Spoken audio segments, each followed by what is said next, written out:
Emmanuel Macron qui était le grand absent du meeting de Valérie Ayé hier soir à la Maison de la Mutualité à Paris. La tête de liste Renaissance pour les élections européennes du 9 juin, toujours à la peine dans les sondages, devancé de 15 points par Jordan Bardella.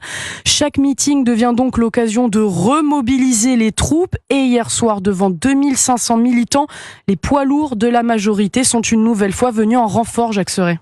C'est un meeting aux allures de team building où chacun se passe le micro. Édouard Philippe. Nous sommes capables de faire de l'Union européenne un objet exceptionnel. François Bayrou. Cette salle, ça ressemble à un meeting politique. C'est pas de la politique. Ce que nous faisons ensemble, c'est de l'histoire. Ou encore Elisabeth Borne. On accélère partout sur le territoire. Une parole partagée pour tenter d'instiller une nouvelle dynamique. Gabriel Attal monte à la tribune. Nous lançons aujourd'hui le tournant de cette campagne. Comme si cette campagne n'avait en fait pas vraiment commencé. Alors le Premier ministre passe à l'offensive et cible aussi bien Marine Le Pen et Jordan Bardella. Après avoir été des europhobes assumés, ils émargent désormais au club des europhobes anonymes. Que les candidats des partis de gauche. Pour eux, cette élection, c'est la primaire de l'élection 2027 au sein de la NUPES. Valérie Ayé, elle, tente de convaincre que tout est encore possible. Je vais lancer l'appel à mobilisation. Il nous reste un mois pour faire souffler l'esprit de conquête sur l'Europe. Car le camp présidentiel veut d'abord lutter contre un adversaire invisible,